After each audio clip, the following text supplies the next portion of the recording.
Fala galera, tudo bem com vocês? Estamos iniciando aí mais um vídeo aqui no Loud do Lipeira e hoje para falar de House of the Dragon, o episódio 2, que já está disponível no HBO Max, beleza galera? A gente vai conversar aí sobre o segundo episódio, mas antes de mais nada, se você ainda não é inscrito aqui no canal, já se inscreva. Esse daqui é um canal geek, gamer, falamos sobre cultura pop, etc e tal. Temos vídeo toda semana, então já se inscreva e compartilhe esse vídeo com a galera que curte para poder ajudar o canal a crescer cada vez mais, beleza? Também se você é inscrito, já verifica aí o sininho de notificações também. Temos vídeo toda semana. Bora falar de House of the Dragon. Galera, um episódio extremamente político, né? Assim como em Game of Thrones, a gente percebe toda essa mecânica, todo esse envolvimento, principalmente das pessoas que estão ali em torno do rei. Como é necessário, né, para ter a estabilidade de um reino, você precisa também ter uma estabilidade das pessoas que estão em torno do rei. A gente percebe muito isso porque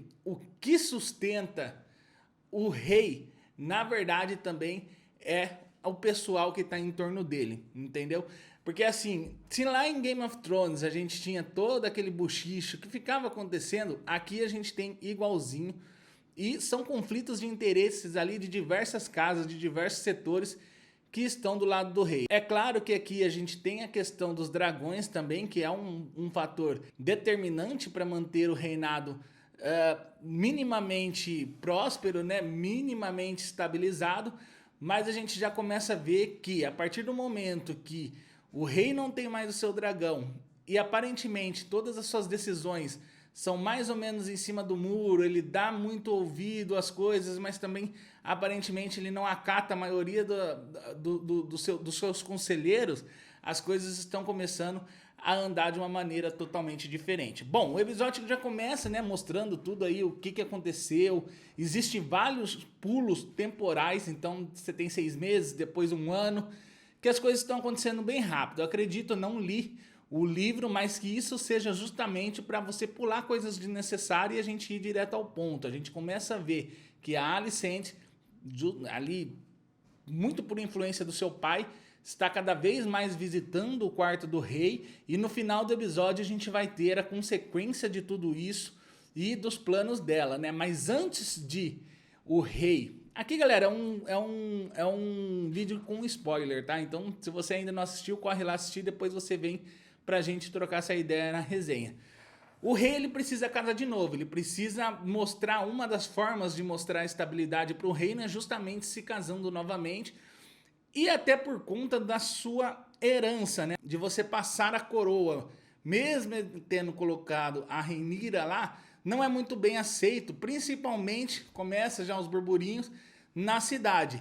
Então você precisa casar novamente, é uma demonstração de estabilidade e de força da coroa se ele casar novamente. É aí que aparece o Corlys Velaryon, que é o cara lá dos navios, o Serpente do Mar, que ele oferece um casamento com a filha dele. Lembra, o Corlys, ele é casado com a Rhaenys Targaryen, que é a rainha que nunca foi. Então, assim, seria uma maneira de se manter as casas Targaryen no poder. E também o Corlys Velaryon, que é uma família antiga lá de Valyrian. Seria uma grande demonstração de poder. Qual que é o problema, galera? A menina tem 10 anos, 10, 12 anos. E isso causa um estranhamento, mesmo a gente sabendo que a série é fantasiosa. É um negócio meio absurdo de você ver ali. E o próprio rei, né, o Viserys, ele vê isso daí, que é um absurdo. A menina é nova, ela causa estranhamento em falar. Você percebe que há todo um diálogo ali, que ela foi instruída pelo pai, pela mãe, de que ela não precisaria talvez se deitar com ele até os 14 anos, etc. Mas é estranho. E o rei, ele dá a entender que ele poderia casar com ela, mas no final ele acaba casando com a Alicent Hightower. Ele acaba anunciando que vai se casar com a Alicent Hightower. Isso não é nem um spoiler muito grande, porque a gente já viu as coisas no trailer e a gente já sabe mais ou menos como funciona. Então tem algumas coisas que nem são exatamente spoiler. Mas aqui você já consegue ver que toda essa politicagem, ela vai ser muito presente dentro de House of the Dragon. Então é interessante a gente ver isso daí. É uma mecânica já utilizada em Game of Thrones, mas que se repete aqui. e a gente tem que ver como que vai se desenrolar. Aparentemente eu gostei. O que eu mais gostei foi justamente a forma como ele contar, né, qual seria a sua próxima esposa. A cara da Rhaenyra foi ótima. Ela que também nesse episódio aqui a gente tem bastante para falar sobre ela. E já falando sobre ela, o Aemond, né, ele acaba sequestrando um ovo lá por uma história que ele inventou sobre um possível herdeiro que ele teria com a prostituta que ele casou. E quem vai buscar, a princípio, esse ovo lá na Pedra do Dragão é o Otto Hightower, né, o Mão do Rei, que é o pai da Alice. Você percebe que esses primeiros episódios, galera, a gente tá muito mais para conhecer os personagens. Então você vai vendo também a característica de cada um. O Otto vai lá para pegar o ovo que ele roubou, que é uma tradição dos Targaryens, né? Quando um filho vai nascer, ele tem que estar com um ovo de dragão junto ao seu berço para, né, meio que chocar junto e ter aquela conexão que a gente já sabe que precisa existir entre os dragões e a pessoa que vai montar. Então ele rouba esse ovo, mas esse ovo ele era para ser do filho do Viserys, né, o que morreu lá, que foi queimado junto com a mãe no primeiro episódio. Ao chegar lá na Pedra do Dragão, o Otto vai confrontar o Aemond, vai confrontar o Daemon. Galera, tô confundindo aqui. O Caraxes, que é o seu dragão, aparece, né? Então a gente já pensa ali, caramba, vai ser uma carnificina, né? O Caraxes vai tacar fogo em todo mundo. Eis que me aparece a Rhaenyra montado no seu dragão, no Syrax.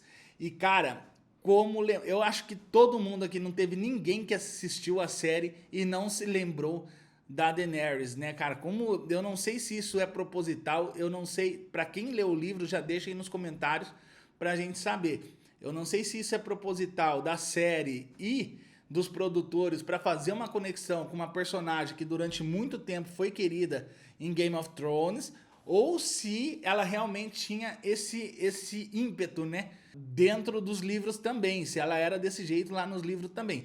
Eu achei demais. Pode significar aí também uma questão de ser o sangue Targaryen, né, que os Targaryens eles têm esse ímpeto, né, mais... não sei se é do sangue, porque o Viserys ele já é um cara mais sossegado, né? Mas, cara, quem assistiu, tenho certeza que fez a ligação com a Daenerys. Mas outra coisa que eu queria deixar também no ar, ou quem leu o livro, por favor, eu não ligo de spoiler, pode comentar aqui embaixo, que é a questão que me parece haver alguma conexão mais forte, além de tio e sobrinho, entre o Daemon e a Rhaenyra, galera. Não sei, os Targaryen, eles casam entre primos, tudo. É um troço incestuoso de uma dimensão muito grande. Então, tipo assim, não seria estranhamento nenhum se houvesse algum tipo de romance. Eu não sei, não li os livros, mas me parece. Porque a Rhaenyra, ela tem um poder meio que em cima do Daemon, porque ele não consegue meio que mentir pra ela, ele meio que se ajoelha para ela no sentido figurado diversas vezes, tanto no primeiro episódio quanto nesse. Então, eu não sei, estou assistindo a série e compartilhando com vocês aí a partir da minha perspectiva. Pode ser que tenha alguma coisa aí. E aí, quem leu os livros, por favor, deixe aqui nos comentários para a gente saber um pouco mais, beleza?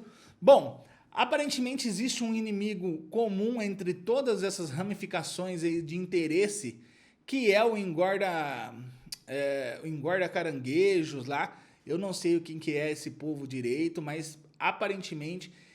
Porque assim, se a gente for parar pra pensar, galera, todo mundo tem seus interesses ali e até agora a gente não teve um inimigo comum. E esse aparentemente vai ser o inimigo comum, provavelmente até o final da temporada. É outra coisa que estou especulando aí. Mas por que é interessante isso saber? Porque o Corlys, né, o Velaryon, ele, depois de se sentir traído lá pelo Viserys e ter, né, sido preterido a filha dele pela filha do Otto Hightower, ele vai até a Pedra do Dragão, conversa com o Daemon e propondo ali um tipo de parceria, né? Tanto quanto contra o Viserys, tanto quanto esse pessoal lá do engorda caranguejo, que ele já tinha levantado essa pauta lá no início da série, lá no início do episódio, mas ninguém, né, o Rei Viserys, ele tenta sempre não ter guerra, né? ele tenta sempre a parte mais pacífica primeiro, e o Corlys, ele já perdeu alguns homens lá no mar por conta desses caras, então ele tá querendo uma ofensiva maior. Bom, a gente tem tudo isso acontecendo, tem prendido muito a minha atenção. O episódio acaba com a Rhaenyra descobrindo a questão do casamento do pai com a Alicent, e a cara dela foi ótima, assim, você olha pra ela, você vê um misto de descontentamento, surpresa, e ela se sentiu meio traída também, né? Porque, vamos lembrar, galera, elas são extremamente confidentes, né? No primeiro episódio tem um momento lá que as duas estão estudando a questão da história de Valyrian, etc e tal.